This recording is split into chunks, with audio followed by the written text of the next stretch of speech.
Welcome to the Scottish Rite Journal podcast, an audio presentation of the Scottish Rite Journal, brought to you by the Supreme Council of the Scottish Rite, Southern Jurisdiction, Mother Supreme Council of the world.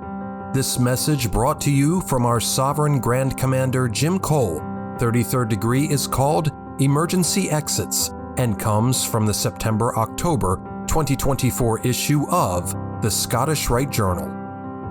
Hello, Jim Cole here, Sovereign Grand Commander, and I want to read to you an article entitled Emergency Exits. And this is taken from the September-October issue of the Scottish Rite Journal. I want you to know that all of the journal issues are available on our website. You can look at those digitally, and they make some good reading sometimes.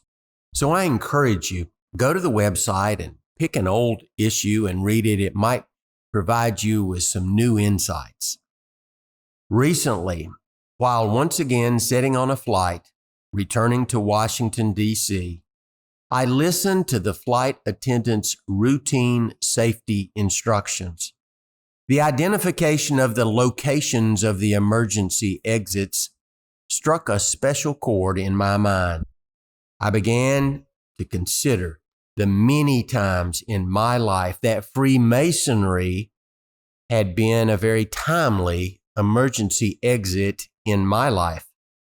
I came into the fraternity with no known family ties to Freemasonry.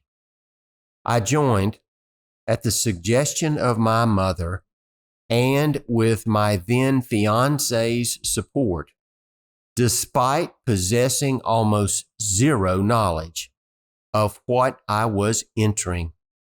I joined simply because I admired and respected those whom I knew to be Masons.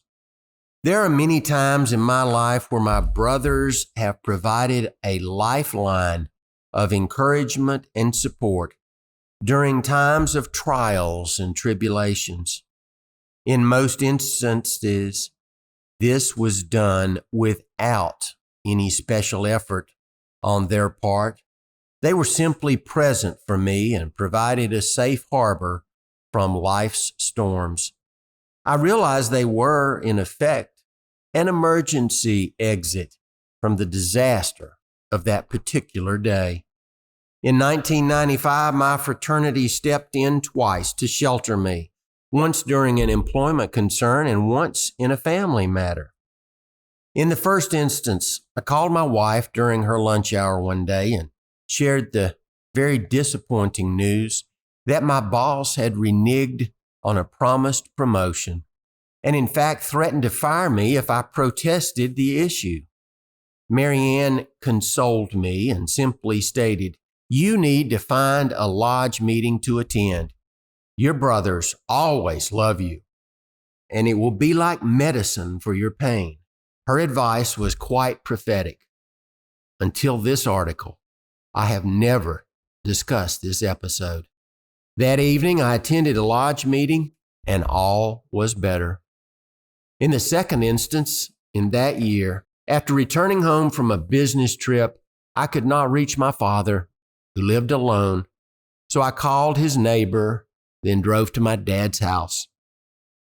As I pulled into the driveway, the neighbor approached and advised me that he had discovered my deceased father and that emergency services were en route.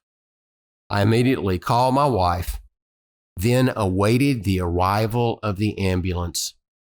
Just as the red and blue emergency lights flashed across the windshield of my car, I received a call from a Masonic mentor, a past Grand Master, who had been alerted to my situation. He consoled me and provided great comfort by simply talking to me. Within hours, Masons from around Virginia were calling to check on us.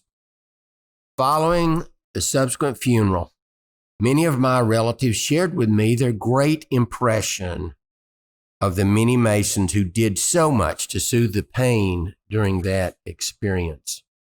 I am often asked why I work so many hours and fly to so many places for Freemasonry. The events of 1995 are just two examples of my motivations. The fraternity motivates good men to care about one another and to care for others.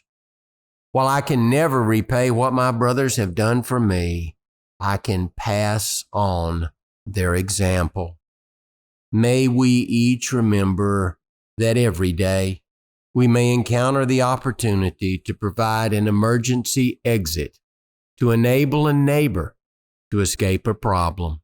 A kind word, an attentive ear, just being present can change a life. If you would like to hear more of the Grand Commander's message from the Scottish Rite Journal, like, share, and please leave a comment.